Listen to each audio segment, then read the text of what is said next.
जब ये हरा दिया तो नेशनलिस्ट पार्टी के ये जो थे, ये भाई साहब कुओमिंतांग, ये भाग खड़े हुए ताइवान की तरफ। ताइवान भी एक छोटा सा द्वीप दिया है और जापान ने कहा है कि भैया देखो ऐसा है, आपकी लड़ाई ठीक है, हम आपको बीच में नहीं आ रहे हैं, बोल नहीं रहे हैं, तो इसका मतलब ये नहीं कि आप कुछ भी करोगे, थोड़ा कंट्रोल में रखो, अपनी मिसाइलों को उधर ही रखो, उधर ही लड़ाई झगड़ा करो, हमसे कोई मतलब नहीं है। द्वितीय विश्व युद्ध हारने के बाद हम कभी किसी के बीच में टांग नहीं अड़ाए, हमारे बीच में भी ना आओ। और ये जो अमेरिका। नमस्कार दोस्तों, मैं सुमित मिश्रा स्वागत करता हूं एक बार फिर से आप सभी का एमजेटी एजुकेशन में। दोस्तों, चाइना ताइवान वार ये बहुत ज्यादा चर्चे में है आजकल, लेकिन क्या आपको पता है कि चाइना क्यों ताइवान के पीछे पड़ा हुआ है? चाइना ताइवान विवाद कब से शुरू हुआ, इसका इतिहास क्या रहा है? आज की वीडियो में मैं आपको बताने वाला हूं, समझाने वाला हूं बिल्कुल आसान भाषा में, बहुत ही आराम से आपको समझ में आ जाएगा और इसके बाद से आप कभी भी कोई भी इस मामले पर लेकर के कंफ्यूजन नहीं रखेंगे। तो बिना देर करते हुए शुरू करते हैं वीडियो को। चाइना ताइवान वार एक्चुअली में दोस्तों आज से नहीं, ये 1894 से शुरू हुआ है। 1894 से दोस्तों 94-95 में जापान और चाइना का प्रथम युद्ध हुआ था। तो जो पहला जापान और चाइना का युद्ध हुआ था, दोनों चाहते थे ये जो चाइनीज अंपायर है इसको कब्जा करना, मतलब चाइना में भी चल रहा था विरोध और जापान में भी चल रहा था। देखो जापान आपको देखने में बस इतना छोटा सा लग रहा है, लेकिन उस टाइम पर जापान नीचे और भी जो बहुत सारे द्वीप थे उनका भी मालिक हुआ करता था। इसके अलावा इवन आप देखो अंडमान निकोबार को सुभाष चंद्र बोस जी को दिया था जापान ने ही, ठीक है ना। तो वो जापान का एम्पायर बहुत बड़ा हुआ करता था और जापान बहुत बड़ा शक्तिशाली देश हुआ करता था।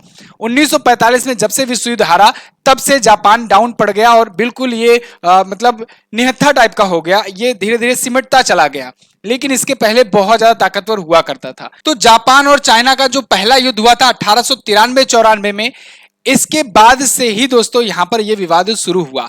एक्चुअली में पहले युद्ध के बाद जब जापान और चाइना के बीच में पहला युद्ध हुआ, उसके बाद दोस्तों सुन यात सेन ने एक और पार्टी वहां पर बना ली। सुन यात सेन उस टाइम पर कुओमिंतांग नाम की पार्टी बनाए और उसके बाद वहां पर चलने लगा सब कुछ। ये पार्टी बनाए 1912 में जाकर के, आगे चल करके इनकी 1925 में मृत्यु हो जाती है। जो ये थे, ध्यान रखिएगा नाम, सुन यात सेन। इसके बाद 1925 में जब मृत्यु हो जाती है तो ये जो पार्टी थी कुओमिंतांग पार्टी, ये दो भागों में डिवाइड हो जाती है। एक तो नेशनलिस्ट पार्टी, एक कम्युनिस्ट पार्टी। नेशनलिस्ट पार्टी का दोस्तों मोटो ये हुआ करता था कि कैसे जनता को ज्यादा से ज्यादा अधिकार दिया जाए, जैसे कि राष्ट्रवादी पार्टियां हुआ करती थी, लगभग समझो लोकतंत्र टाइप का। कम्युनिस्ट पार्टी का क्या हुआ करता था मकसद, जो कि अभी भी वहां पर है, उसका मकसद यह हुआ करता था कि तानाशाही कैसे रखी जाए, बरकरार रखी जाए, मतलब सारा अधिकार किसी एक व्यक्ति के पास हो, तानाशाही टाइप का, जैसे अभी भी वहां पर है। चाइना में कम्युनिज्म को सपोर्ट किया जाता है, कम्युनिस्ट पार्टी ही है। तो फिलहाल नेशनलिस्ट पार्टी और कम्युनिस्ट पार्टी दो पार्टियों में टूट गई। अब 1925 में जब यह वाकया हुआ दोस्तों, तो वहां पर भीषण नरसंहार शुरू हो गए। 1925 से 1927 के बीच में बहुत भीषण नरसंहार, जेनोसाइड होने शुरू हो गए। संघाई में दोस्तों एक टाइम पर हजारों की मौत हो गई थी, नरसंहार के थ्रू कर दिया गया था। फिर 1927 से 1950 तक ऐसे ही छुटपुट सिविल वार चलते रहे। अब इसी सिविल वार का फायदा उठाते हुए, इसी गृह युद्ध का फायदा उठाते हुए जापान ने क्या किया कि चाइना का एक मंचूरिया नाम का शहर था, मंचूरिया शहर, इस मंचूरिया शहर पर जापान ने कब्जा कर लिया। लेकिन क्या होता है कि 1945 में दोस्तों द्वितीय विश्व युद्ध खत्म होता है, और वो कैसे खत्म होता है, जापान की हार से। जापान जब वहां पर 1945 में हारता है तो फिर जापान बैकफुट पर जाने लगता है। कारण ये था वो कमजोर हो गया था। हिरोशिमा और नागासाकी पर दोस्तों अमेरिका ने 2 परमाणु बम दाग करके जापान को बिल्कुल डरा दिया था। जापान बिल्कुल डर गया था और इसने सभी जगहों से, इवन आप उस टाइम पर अगर भारतीय इतिहास पढ़ोगे तो भारत में भी जो बर्मा में और भी जो सुभाष चंद्र बोस जी की पार्टी में जापान अपने सैनिक भेज रखे थे इनकी फौज में, उनको भी वापस बुलाना शुरू कर दिए और इनको जो आर्म्स वगैरह सप्लाई करते थे वो भी देना बंद कर दिए जापान वाले ने। और यही वजह थी कि आजाद हिंद फौज भी थोड़ा सा कमजोर पड़ गई।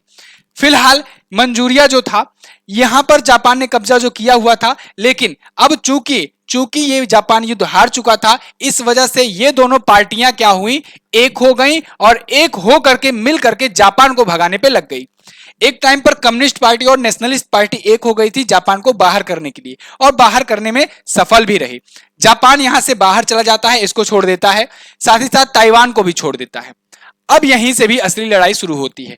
जब ताइवान को ये छोड़ करके जापान भाग जाता है तो वहां पर दोस्तों जो दोनों पार्टियों के जो दो लीडर थे ना, यानी कि नेशनलिस्ट पार्टी के कुओमितांग और माओ जेडांग थे दोस्तों, ये कम्युनिस्ट पार्टी के थे। माओ जेडांग नाम याद रख लीजिए, सबसे खतरनाक यही था।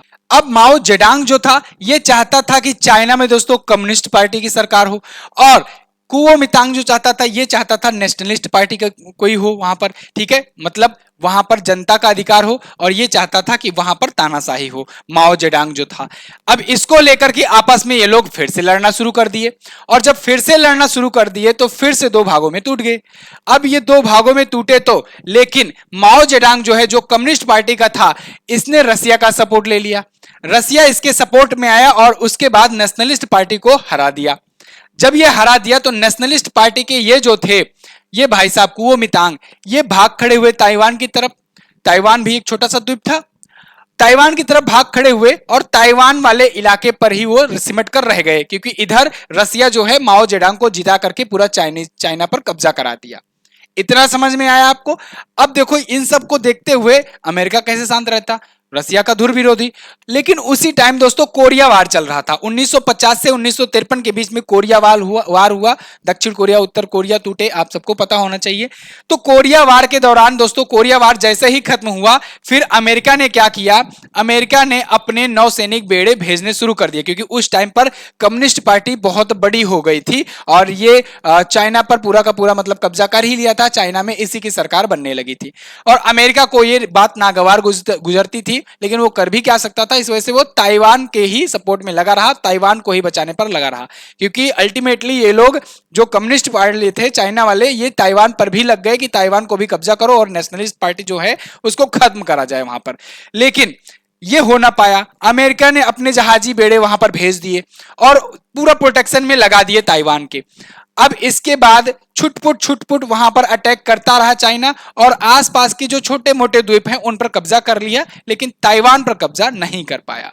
वही स्थिति आज तक बनी हुई थी। लेकिन अभी क्या हुआ, रसिया यूक्रेन का इन्वेजन आपने देखा, युद्ध आपने देखा, ये चल ही रहा है।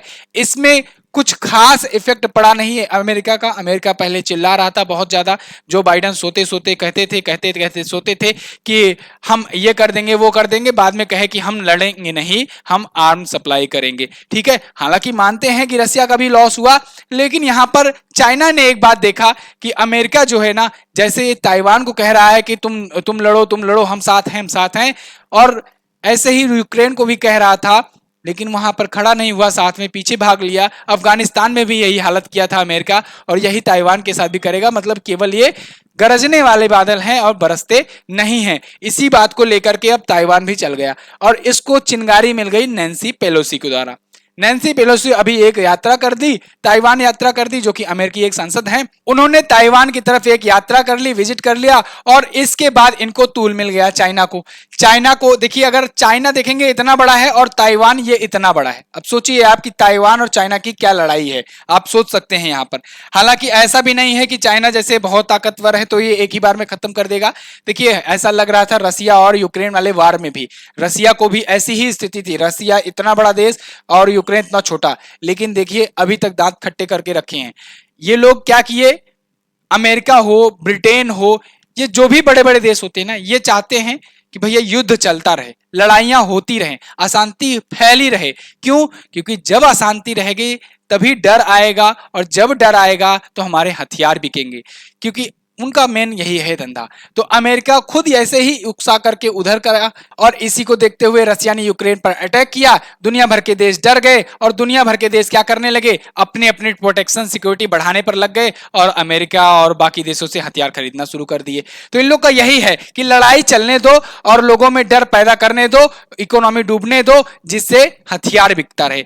अब यही स्थिति आई यहाँ पर। तो फिलहाल नैन्सी पेलोसी यहाँ पर जाकर के मामले को गरमा दी और यहाँ पर ये चाइना जो है वो मिसाइल्स वगैरह दागना शुरू कर दिया। हालांकि इसके पीछे अब देखो, एक वो तो पुराना इतिहास रहा, जब चाइना जब से कह रहा है कि ताइवान मेरा है। एक और इसके पीछे बहुत बड़ा दोस्तों रीजन छिपा हुआ है। कारण ये है कि चाइना जो है, अगर आप देखोगे सागर में, समुद्र में, तो जो साउथ चाइना सी है, इस पर तो ये कब्जा चाहता ही चाहता है। चाइना चाहता है कि इसकी पूरी की पूरी मोनोपोली हो इस रीजन में, इस सेक्टर में। यहां पर वो जो ताइवान है ना, केवल वही एक अकेला बीच में ऐसा पड़ जा रहा है, थोड़ा सा समझ लो रास्ते का कांटा, अगर वो ना हो तो बाकी का पूरा रीजन जो है ना वो चाइना का हो जाएगा। वहां पर व्यापार भी कर सकता है, कुछ भी चीजें कर सकता है, समुद्र के अंदर कोई देखने वाला कोई टोकने वाला नहीं रहेगा। लेकिन ताइवान के आ जाने से वहां पर अमेरिका को सपोर्ट मिल जाता है, अमेरिका वहां पर अपने जहाजी बेड़े, अपने अपने जो बेस हैं, आर्मी कैंप है, वो स्थापित कर लेता है और निगरानी रखता है, ठीक है ना। और ये चीजें ताइवान जब तक रहेगा तब तक चाइना नहीं कर पाएगा, इस वजह से चाइना चाहता है कि ये हो। दूसरी बात, ताइवान दोस्तों ये भौगोलिक दृष्टि से भी बहुत ज्यादा महत्वपूर्ण है। कारण यह है कि सेमीकंडक्टर, दुनिया का लगभग 60 से 80% सेमीकंडक्टर ये ताइवान में ही होता है, ताइवान में ही प्रोड्यूस होता है। और ये ताइवान अगर चाइना के कब्जे में आ गया तो चाइना इसका प्रोडक्शन करके पूरी दुनिया को बहुत ही या तो ज्यादा मात्रा में बेच सकता है, या सेम ही मात्रा में अगर बेचे तो मतलब इकोनॉमिकली इसको बहुत ज्यादा प्रॉफिट बेनिफिट होने वाला है। तो इसके लिए भी ये इंपॉर्टेंट है। इसी सबको देखते हुए चाइना जो है अभी हाल फिलहाल में यहां पर मामले को गर्मी देखते हुए ये यहां पर पहले चारों तरफ से घेरना शुरू कर दिया, उसके बाद कुछ मिसाइलें वगैरह भी दागी। जब मिसाइलें वगैरह दागी तो क्या हुआ कि अमेरिका ये सब लोग विरोध करना शुरू कर दिए। तो ये कहा नहीं नहीं, हम तो अपना सैन्याभ्यास कर रहे हैं, युद्ध अभ्यास कर रहे हैं। ठीक है भैया, मान लो तुम युद्ध अभ्यास कर रहे हो, इसके आसपास कर रहे हो, ठीक है मान लो, ठीक है युद्ध अभ्यास कर रहे हो, तो एक्सरसाइज करते करते इतने करीब क्यों आ गए हो? आप अगर देखोगे तो 1995-96 में ये जो मिलिट्री ड्रिल किया करता था ये यहां पर कुछ किया करता था, लेकिन आज स्थिति ये है कि 2022 में ये मिलिट्री ड्रिल बिल्कुल यहां पर देखिए बिल्कुल करीब में कर रहा है। और एक टाइम पर यहां पर एक रीजन तो ऐसा भी बताया जा रहा है कि केवल 9.5 किलोमीटर दूर है। अब बताओ किसी के 9.5 किलोमीटर दूर जाकर के ही आप वहां पर ड्रिल करोगे, मिसाइलें दागोगे, ठीक है, तो फिर वो देश कैसे चुप रहेगा? अब यहां पर अमेरिका भी आ गया है और इस एरिया में पूरा का पूरा टेंशन बरकरार है। इसी बीच दोस्तों चाइना ने कुछ वीडियोस जारी करी, मिसाइलें भी दागी और कुछ मिसाइलें जाकर के जापान वाले एक्सक्लूसिव इकोनॉमिक जोन में जा गिरी। देखिए क्या होता है कि हर कोई देश जो होता है उसको उसके कोस्टल बॉर्डर से लेकर के 200 नॉटिकल माइल तक एक्सक्लूसिव इकोनॉमिक जोन दिया जाता है। मतलब वो समुद्र का एरिया जो है 200 नॉटिकल माइल तक का, वो उस देश को ये दिया जाता है कि ये आपका है। इस रीजन में आप अगर व्यापार करना चाहो तो व्यापार करो, मछली पालन कुछ भी करो, जो भी चीजें करना हो, ठीक है ना। लेकिन अगर कोई दूसरा देश आता है तो उसको अनुमति लेनी पड़ेगी, और अगर कोई व्यापार करता है तो उससे आप टैक्स वगैरह भी ले सकते हो।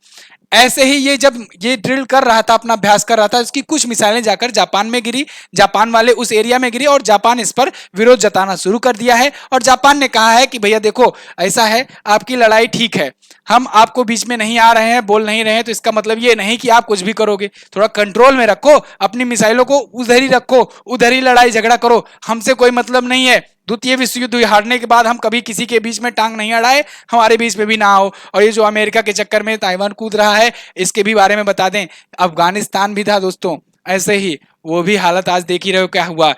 पड़ा यूक्रेन इसके पीछे, यूक्रेन पूरा तहस नहस हो गया। इराक को भी ये लोग तहस नहस कर दिए। ऐसे बहुत सारे अफ्रीकी कंट्रीज में भी जाकर के ये बेड़ा गर्क कर दिए हैं। अमेरिका वाले चाहते ही हैं कि बस युद्ध होता रहे, इनका हथियार बिकता रहे। तो अब देखिए, अब ये तो नहीं कहा जा सकता कि युद्ध कब होगा, कैसे होगा, लेकिन होगा कि भी नहीं होगा, लेकिन आपको कुछ अंदाजा मैं बता दे रहा हूं, कुछ यहां पर देखिए कुछ फैक्ट्स आपको बता दे रहा हूं। ठीक, अगर आपको ऐसे ही याद हो कि रसिया जब यूक्रेन पर अटैक करने वाला था, जब CIA जो अमेरिका की खुफिया एजेंसी है वो बता रही थी कि अटैक करेगा अटैक करेगा, तब रसिया ने यही तो कहा था, हम अटैक नहीं कर रहे हैं, हम तो मॉक ड्रिल कर रहे हैं, हम तो दोस्तों सैन्याभ्यास कर रहे हैं। वहां पर जाकर बेलारूस में जाकर आगे चल करके क्या हुआ, अटैक कर दिया। ऐसे ये भी कह रहा है कि हम सैन्याभ्यास कर रहे हैं, कब अटैक कर दे क्या पता। फिलहाल ये तो टॉपिक था, आई होप आपको ये समझने में आसानी हुई होगी चाइना और ताइवान का मामला क्या है। आपसे मेरा एक क्वेश्चन है, आंसर कर दीजिएगा, ताइवान की करेंसी क्या है? बहुत ही सिंपल क्वेश्चन है, कमेंट करके बताइए। और साथ ही साथ ये भी बताइए वीडियो आपको कैसी लगी है। ऐसी और वीडियोस पाने के लिए चैनल को सब्सक्राइब करें। मिलेंगे अगली वीडियो में, तब तक के लिए नमस्कार, जय हिंद, वंदे मातरम।